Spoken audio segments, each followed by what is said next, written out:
Hello guys welcome to my YouTube channel. So guys आज म 4टा mistake भन्नेछु जो कि एभ्री भ्लगरले गर्छ है। तपाईले नि गर्नुहुँदैछ भने यो सुधार्नुहोस्, नत्र भने तपाईहरुले है युट्युबमा सक्सेस पाउनुहुन्न।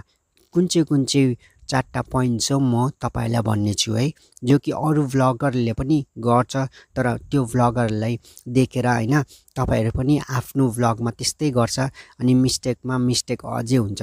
सो यो चाहिँ सुधारमा ल्याउनको लागि चाहिँ के गर्नुपर्छ, कसरी युनिक तपाईले भ्लग बनाउन सक्छ, कसरी अरूदेखिको कपी हैन तर अर्कै टाइपको भ्लग हैन, जो कि मान्छेहरुलाई पनि हेर्दाखेरि अझै हेरौँ लाग्ने त्यस्तो टाइपको भ्लग चाहिँ कसरी बनाउने भन्दाखेरि चाहिँ तपाईले मिस्टेक देखिनको चाहिँ तपाईले पर्फेक्सन पट्टि चाहिँ लाग्नुपर्छ।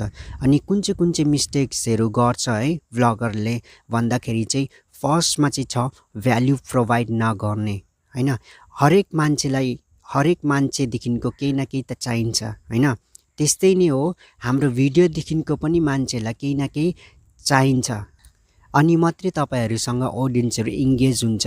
यो मान्छेले केही न केही त हैन इन्फर्मेसन भन्दै रहेछ, केही न केही यो मान्छेदेखिको हामी सिक्दै रहेछ भनेर त्यस्तो लाग्छ। तपाईले आफ्नो भ्लगमा प्रोवाइड भ्यालु गरेन भने चाहिँ हैन भोलिपछि चाहिँ मान्छेहरु आउला, एक दो आउला, त्यहाँदेखिको चाहिँ बेसी दिन टिक्दैन हैन। जस्तो हामीले भ्लगमा भन्छ कि जस्तो रिटर्निङ भ्युअर्स भन्छ हैन, भ्लगमा रिटर्निङ भ्युअर्स तपाईले पाउनुहुन्न, खाली न्यू भ्युअर्स मात्रै पाउँछ। अनि त्यसरी चाहिँ कसरी रिटर्निङ भ्युअर्स चाहिँ कसरी ल्याउने भन्दाखेरि चाहिँ आफ्नो भिडियोमा चाहिँ भ्यालु प्रोवाइड गर्नै पर्छ, नत्र भने मान्छेहरु छोडेर जान्छ हैन, भ्युज आउँदैन, नयाँ मात्रै आउँछ, पुरानो सबै छोडेर जान्छ।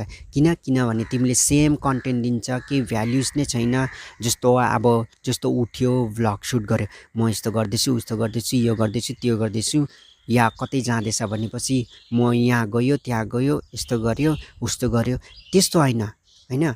तिमी अगर केही चीज कहीँ जाँदैछौ हैन, केही चीजले एक्सप्लोर गर्दैछौ भनेपछि पहिला जाने बित्तिकै भिडियो अन गरेर म हेलो गाइज म यहाँनेरि आएको छु, हेर्नु सक्नुहुन्छ, यस्तो छ उस्तो छ भनेर हामी भन्नु थाल्छ। त्यस्तो हैन, त्यहाँ गएर तिमी पहिला सोध त्यहाँको के छ, कस्तो इन्फर्मेसन्स तिमी ल्याऊ, त्यहाँनेरि कस्तो चीजको। अब फर एक्जाम्पल रेस्टुरेन्टमा गएको छ भने हैन, रेस्टुरेन्टको बारेमा त्यहाँनेरि सोध पहिला हैन, म्यानेजरसँग बसेर सोध कि यहाँनेरि कति दिनको फुडिङहरु स्टार्टिङ हुन्छ, अनि कस्तो टाइपको फुडहरु पाउँछ, र यहाँनेरि कस्तो टाइपको इन्भाइरोमेन्टहरु छ, अनि कहिले भिड हुन्छ, कस्तो हुन्छ, त्यस्तो इन्फर्मेसन लिएर मात्रै त्यहाँदेखिको भिडियो रेकर्ड गर हैन। अनि मात्रै तिम्रो के हुन्छ, एउटा क्वालिटी कन्टेन्ट र भ्यालुएबल कन्टेन्ट हुन्छ।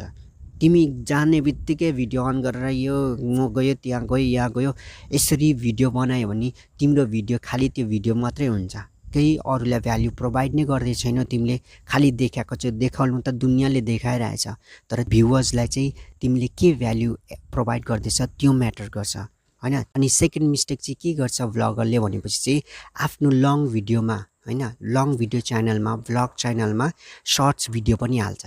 यो मिस्टेक चाहिँ कहिले नगर्नु। आफ्नो लङ भिडियो फर्मेटमा सर्ट्स भिडियो हाल्दाखेरि के गर्छ भनेपछि युट्युबले अलरेडी सर्ट्सलाई प्रमोट गरिरहेछ, इन्स्टाग्राम फेसबुकलाई बिट गर्नुको लागि। युट्युब लङ भिडियो फर्मेटलाई चाहिँ तिमीले सर्ट्समा नाल्यौ। तिमीलाई सर्ट्स बनाउनु लाग्दैछ भने चाहिँ अर्को च्यानल खोला जो कि खाली सर्ट्सको मात्रै होस्, सर्ट्समा मात्रै तिमीले त्योनेरि काम गर्न सकोस्। लङ भिडियोमा सर्ट्स भिडियो कहिले नहाला, युट्युबले रिच डाउन गरिदिन्छ तिम्रो लङ भिडियोमा। अनि एउटा सच्चाइ कुरा के हो भनेपछि चाहिँ सर्ट्स भिडियोमा पैसा पनि बेसी पाउँदैन हैन, जति लङ भिडियोमा पाउँछ। लङ भिडियोमा पैसा एकदमै राम्रो पाउँछ। तिम्रो लङ भिडियोमा 50,000 र सर्ट्स भिडियोमा 50,000 मा धेरै डिफरेन्स छ, जमिन आसमानमा डिफरेन्स छ। त्यही लागि चाहिँ तिमी यो मिस्टेक नगर, तिम्रो युट्युब च्यानल डेड हुन्छ, तिमीले एक पैसा कमाउन सक्दैन। त्यही लागि आफ्नो युट्युब च्यानलमा लङ फर्मेटमा कहिले सर्ट्स भिडियो नहाला। सर्ट्स भिडियो हाल्यो भने के हुन्छ, मान्छेहरु आउँछ, नयाँ ऑडियन्सहरु आउँछ, हेर्छ। सर्ट्स भिडियो अलरेडी प्रमोट गर्दैछ युट्युबले हैन, अनि के गर्छ नयाँ भ्युअर्सहरु आउँछ हैन। अनि तिम्रो लङ भिडियो त हेर्नै हैन, तिम्रो लङ भिडियो बोरिङ हुन्छ, कसले हेर्छ। त्यही लागि चाहिँ जे पनि बनाउँदैछ लङ भिडियोको फर्मेट बनाउँदैछ, भ्लग बनाउँदैछ, भ्लग नै लङ भिडियो फर्मेट नै हाल। त्यसमा कहिले पनि सर्ट्स एड नगर। जो सर्ट्स तिमीलाई बनाउनु छ अर्को च्यानलमा बनाऊ। हैन। अनि 3टा मिस्टेक चाहिँ के गर्छ भने युट्युबरले कि आफ्नो भिडियोमा अरूलाई इन्गेज नगराउने, खालि आफै मात्रै बोलौँ, आफै मात्रै सुट गरौँ, यस्तो हुन्छ। त्यो मिस्टेक चाहिँ नगर्न, अरूलाई पनि आफ्नो फ्रेममा आउनु देऊ, अरूलाई पनि बोल्नु देऊ हैन। जस्तो फ्यामिली मेम्बर्सहरूमा छ कतिजना खालि आफै मात्रै सुट गर्नु खोज्छ, त्यस्तो होइन। अरूलाई पनि बोल्ने मौका देऊ, अरू पनि इन्गेज भयो भने के हुन्छ भनेपछि चाहिँ तिम्रो भिडियो इन्ट्रेस्टिङ हुन्छ हैन। अनि मिक्स चटपटे हुन्छ, चटपटे भयो भने चाहिँ मान्छेलाई त्यस्तै मन पराउँछ, चटपटे नै हैन। त्यो सेम टु सेम त्यस्तो मन पराउँदैन, सेम कन्टेन्ट। त्यही लागि चाहिँ आफ्नो भिडियोमा इन्गेज गर अरूलाई पनि हैन। आफ्नो फ्यामिली मेम्बर्स छ कि साथीभाइहरू छ कि राम्रो लाग्छ अडियन्सहरूले हेर्दाखेरि हैन। यो मिस्टेक चाहिँ नगर्नु, खालि आफै मात्रै सुट गर्ने, आफू मात्रै फ्रेममा आउने। अनि 4टा मिस्टेक चाहिँ के गर्छ भनेपछि चाहिँ कन्सिस्टेन्सी नहुने हैन। हरेक फिल्डमा कन्सिस्टेन्सी हुनु एकदमै इम्पोर्टेन्ट छ हैन, हरेक फिल्डमा। नत्र भने तिमी कन्सिस्टेन्सी भएन भने तिम्रो हैन कुनै पनि काम राम्रो हुँदैन हैन। युट्युबमा नि के हुन्छ भनेपछि युट्युबले चाहन्छ कि हामी कन्सिस्टेन्सी हौँ, भ्युज माथि तल भइबस्छ, सधैँ माथि माथि माथि आउँदैन, माथि तल भइबस्छ हैन। यो युट्युबको एउटा अल्गोरिदम नै हो, युट्युबको एउटा त्यो सिस्टम नै हो, कहिले माथि कहिले तल, कहिले माथि कहिले तल। अब सबैको माथि माथि त गर्न सक्दैन युट्युबले, माथि तल गरिरहेछ। त्यही लागि चाहिँ तिमी माथि तल हुँदाखेरि चाहिँ, जब मुनि हुँदाखेरि चाहिँ तिमी डिमोटिभेट हुन्छ, तिमी कन्सिस्टेन्सी हुँदैन हैन। आफ्नो भिडियोमा चाहिँ कन्सिस्टेन्सी हुआ।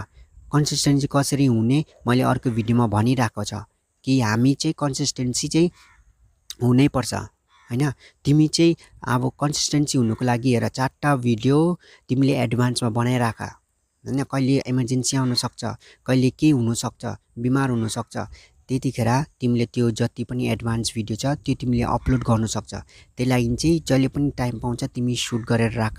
अनि इन्फर्मेटिभ खाले हैन, इन्फर्मेसन दिने खाले भिडियो सुट राख हैन, भ्याल्यु प्रोभाइड गर्ने भिडियो तिमीले सुट गरेर राख हैन। त्यसै जे पाए त्यही होइन।